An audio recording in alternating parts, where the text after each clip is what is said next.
sejahtera bagi kita semua dalam Tuhan kita Yesus Kristus. Hari ini kami berada di Bitung. Hari ini Gereja Betel Papua mengadakan doa semalam suntuk. Untuk teman-teman sekalian yang telah menyaksikan channel YouTube kami mengucapkan terima kasih. Kita doakan semoga setiap pekerjaan kami senantiasa diberkati oleh Tuhan kita Yesus Kristus. Shalom.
Keselamatan itu hanya ada di dalam Tuhan Yesus Kristus.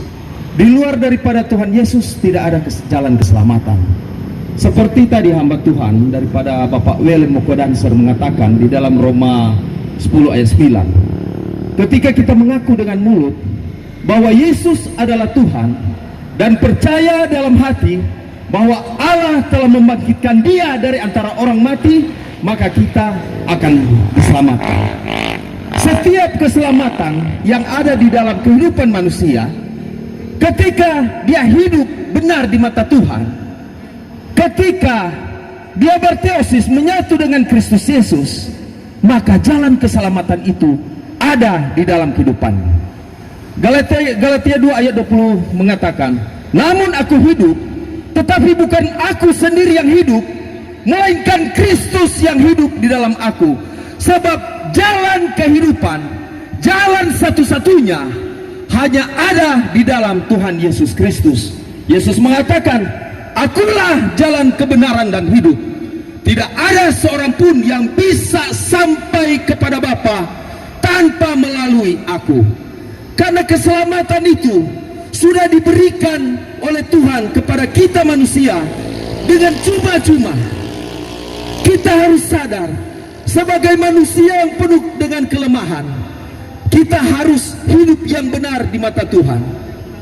Karena ketika kita hidup benar di mata Tuhan, kita menjadi berkat di tengah-tengah orang banyak. Dan kehidupan orang Kristen bukan nanti dia hidup benar sesama Kristen, tetapi juga di luar daripada kekristenan.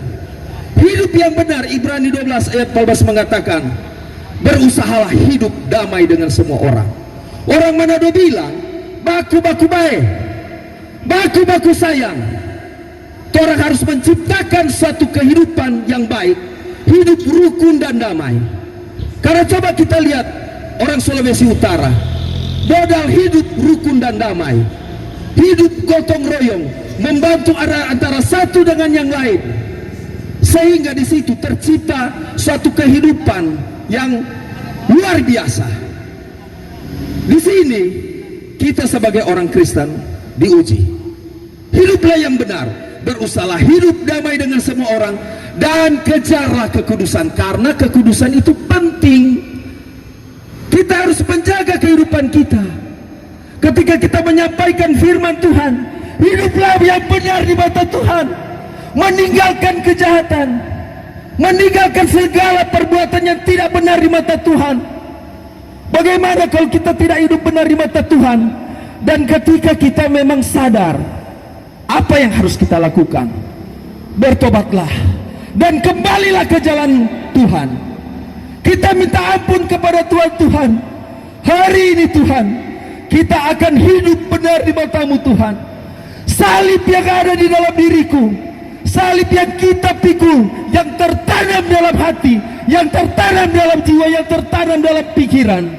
Hari ini Tuhan, kita akan menjadi saksi Kristus dan mengikuti jalan salib. Enak menjadi orang Kristen, tetapi mau melakukan ini perlu apa? Proses. Karena setiap orang Kristen, ketika kalau tidak melewati dengan proses yang ada, berarti kita apa? Mudah terombang-ambing. Makanya dikatakan apa? Jangan kita padamkan roh kita. Harus berusaha hidup yang benar. Seorang murid Tuhan Yesus namanya Simon Petrus. Apa Tuhan Yesus katakan, menurut kamu Simon, siapakah aku ini? Jawab Petrus, engkau adalah Mesias, anak Allah. Karena hanya di dalam Tuhan Yesus keselamatan ada, dan jaminan keselamatan ada di dalam Tuhan Yesus. Sehingga mereka mengikuti jalan salib dan mereka tidak takut dengan kematian. Mereka menginjil, memberitakan kabar kesukaan. Karena tugas gereja adalah marturia, diakonia, koinonia, bersaksi, melayani, bersekutu. Itulah eklesia di dalam kehidupan kita.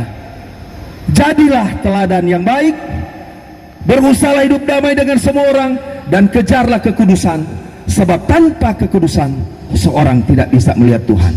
Sehingga Yohanes 3 ayat 30 mengatakan, biarlah dia semakin besar, kita semakin kecil, dan bertambah-tambah, dan kita semakin berkurang-kurang. Amin.